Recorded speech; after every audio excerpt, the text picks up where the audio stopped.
Dans ce nouveau programme, je vais vous commenter l'épisode 121 de votre série turque Éclat de vie. Let's go! Tout commence avec Mamou qui vient de tirer sur Sadik, l'homme de main de Fehmi. Ensuite, il appelle une ambulance pour venir le secourir, tout en gardant secret l'identité de celui qui l'a mis dans cet état. Pendant que Fehmi attend des bonnes nouvelles, Sadik le contacte pour lui dire qu'il a été tiré dessus par Mamou. La situation devient inquiétante pour Fehmi. À l'instant, Arsu arrive et demande ce qui se passe. Quand Fehmi lui dit que Sadik a été tiré dessus, elle se met en colère et dit à Fehmi de donner l'ordre de poursuivre ce Mamou. Mais Fehmi lui réplique que Sadik n'est plus en état de le poursuivre. Il est affaibli. Et là, Arsu devient furieuse et maudit ce Mamou. De leur côté, Denise entre dans la chambre d'Oiku et fouille dans ses affaires. Par la suite, elle trouve un papier où Oiku déclare son amour pour Mert. Denise se charge de filmer ce papier pour l'envoyer à Mert, afin qu'il sache qu'Oiku l'aime toujours. Après elle décide d'appeler Mert pour le prévenir. Mais ce dernier est en plein sommeil. Du côté du manoir, Arsu insiste en disant à Fehmi de trouver quelqu'un d'autre pour les défendre contre Mamou. Mais ce dernier lui répond qu'il ne dirige pas une mafia pour avoir autant d'hommes. Sadik était son seul homme de main, et maintenant il a été abattu. De toute façon, il en a assez de tout cela. L'action continue du côté de Denny, qui essaie toujours de joindre Mert, avec l'aide de son amie Selma. Pendant qu'Oiku entre dans sa chambre et les surprend. Elle est curieuse de savoir ce qu'elles font par ici. Denise invente une excuse en disant qu'elle est venue rafraîchir son maquillage. Selma soutient également sa thèse. Ensuite, les trois s'en vont, et Oiku ne suspecte rien d'anormal. Plus tard, Jinar rejoint le docteur qui en sait quelque chose sur son passé. Il désire connaître celui qui a participé à la mort de sa famille. Le docteur lui explique tout, mais ne se souvient plus de celui qui l'a fait. Du coup, Jinar lui montre la photo de Yalcin par hasard, pour savoir s'il s'agit de lui. En voyant cette photo, le docteur confirme qu'il s'agit bel et bien de cet homme. Et là, Jinar devient furieux, et promet de faire payer à Yalcin. De son côté, Mert se réveille après un long sommeil. On dirait une grosse marmotte. Ensuite, il décide de lire les messages. Il découvre par là, la lettre où Oiku lui avoue qu'elle est dans une situation compliquée. Elle s'est retrouvée dans une relation où elle n'a pas du tout eu le choix de refuser. Et pourtant, elle est obligée de faire semblant qu'elle aime cet homme aux yeux de tous, mais au fond, elle est toujours amoureuse de Mert. En voyant cette lettre, Mert se réjouit, car cette lettre indique qu'Oiku est toujours amoureuse de lui. Par la suite, il se lève et se prépare rapidement. À l'instant, sa mère entre et lui demande où il va en ce moment. Mert répond qu'il s'en va chercher son bonheur. Peu importe ce que sa mère dira, lui il continuera à l'aimer. Une chose est claire, soit il rentre à la maison avec Oiku, soit il ne rentre plus. Leila à son tour prend la parole, et demande des excuses à son fils.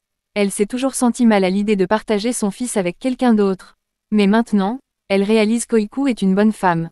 Désormais, elle a hâte de revoir son fils ensemble avec cette jeune femme talentueuse. Et là, Mert serre fort sa mère dans ses bras, et la remercie pour son soutien. Pendant ce temps, toute la famille est réunie du côté des Yilmaz pour le mariage d'Oiku. Sa belle-mère profite pour complimenter sa coiffure, mais se montre un peu dure à travers son goût vestimentaire, car le noir c'est pour le deuil. Aizel confirme cela, mais lui dit que les filles de nos jours ont tendance à s'accrocher à la mode. Mais ce qui importe, c'est qu'elle soit heureuse.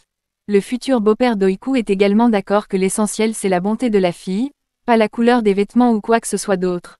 De leur côté, Denise et Selma prient que Mert arrive rapidement pour stopper ce mariage.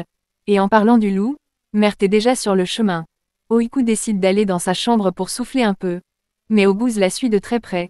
Cette dernière lui dit que ça ne se fait pas de suivre sa fiancée comme ça, sans son approbation. Pour la taquiner, Oguz lui dit qu'elle est sa promise, comme dans les contes de fées. Mais cette dernière n'est pas d'humeur à tolérer des blagues pareilles. Oguz lui prend la main, en lui disant qu'il souhaite lui parler de ses attentes particulières envers elle. Oiku est curieuse de savoir de quelle attente il fait allusion. Ce dernier lui dit qu'après leur mariage, il ne voudra plus la voir travailler dans un café en train de servir les gens. Oiku n'est pas du tout d'accord avec lui, car elle est une femme indépendante. Elle s'ennuiera sans son travail. Oguz lui dit qu'elle ne s'ennuiera pas, car sa belle-mère lui donnera beaucoup de choses à faire. Elle a déjà hâte qu'elle soit là, pour l'apprendre à cuisiner des bons plats. En entendant ces propos, Oiku lui demande si après leur mariage, ils vivront chez ses parents. Ce dernier dit que c'est une bonne chose. En plus, ça leur fera un peu de compagnie. Oiku est choquée, car elle croyait qu'ils auraient leur propre maison ensemble. Et le fait d'y penser qu'ils seront dans une maison familiale la rend mal à l'aise. Oguz essaie de lui remonter le moral. Par la suite, il se rapproche de sa fiancée pour l'embrasser. Mais Oiku lui rappelle que ce n'est pas encore le moment. Une fois au salon, toute la famille se réunit. À l'instant, Madame le maire arrive pour l'union des jeunes mariés. Tout le monde a l'air heureux pour le mariage. Mais Oiku affiche un visage mécontent, montrant qu'elle n'a pas du tout envie de ce mariage. Denise fait ce constat de loin, et ne se réjouit pas de voir sa sœur ainsi. De son côté, Mert fait de son mieux pour arriver rapidement, afin de stopper ce mariage. Madame le maire débute la cérémonie avec les remerciements, et tout le monde est heureux.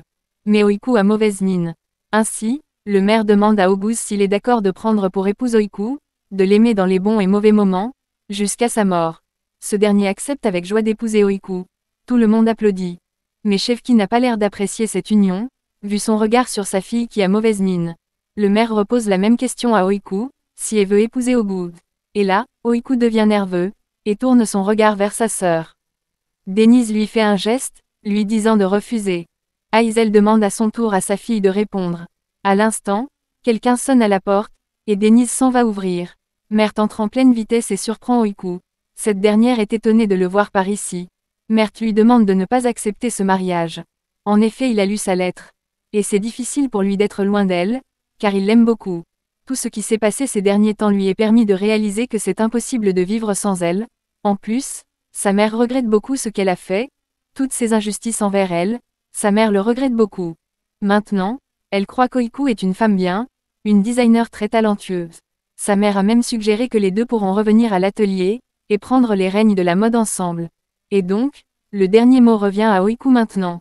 Par la suite, Mert tend la main d'Oiku, lui disant de venir avec lui pour recommencer leur vie ensemble. Mais si elle veut toujours continuer avec Oguz, qu'elle sache qu'elle est en train de se condamner dans une relation sans bonheur. Et là, Oguz s'énerve, et demande à Mert de filer d'ici.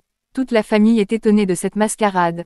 Aizel demande gentiment à Mert de ne pas faire une chose pareille. Oiku se rapproche petit à petit de Mert, mais Shevki la stoppe, lui disant de ne commettre aucune erreur. Mais Denise demande à son père de laisser sa fille décider elle-même. Oiku s'excuse devant tout le monde, et leur dit qu'elle ne peut plus accepter ce mariage. Oguz s'énerve, et essaie de se déchaîner contre Mert. Mais Jinar le stoppe, lui disant de garder son calme. Ainsi, Oiku accepte de prendre Mert par la main. L'atmosphère devient détendue et Oiku retrouve le sourire. Oguz demande à ses parents de faire un geste. Mais Aizel et Shevki n'ont plus leur mot à dire, car Oiku a fait son choix. Denise se réjouit de voir sa sœur retrouver le sourire à nouveau. De son côté, Ella fait venir Ezine, pour lui dire qu'elle a flirté avec son père. Cette dernière se fâche, se disant qu'elle a perdu son temps pour venir écouter des idioties pareilles. Et donc, elle décide de s'en aller. Ella lui avoue tout en disant qu'elle est enceinte de son père Yeltsin. Ezine devient encore plus énervée, en lui demandant ce qu'elle essaie de faire au juste, pour soutenir sa thèse. Ella lui montre la preuve.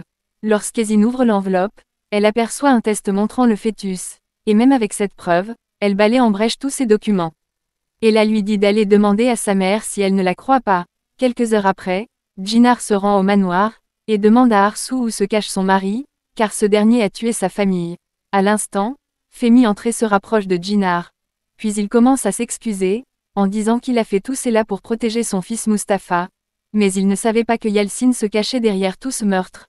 Jinar lui dit que lui aussi est un meurtrier. Il a le sang de sa famille entre ses mains. Femi perd le contrôle en entendant ces paroles venant de Jinar. Néanmoins, il demande toujours pardon à Jinar malgré tout. Par la suite, Femi finit par rendre l'âme, sans le pardon de son fils. Et là, tout le monde se précipite vers lui avec peur. Personne n'a été capable de retenir ses larmes en voyant Femi mourir dans cet état. L'atmosphère est remplie de tristesse en ce moment. Et c'est la fin de ce programme. Partagez vos avis en commentaire. Abonnez-vous pour ne pas manquer la suite. See you soon.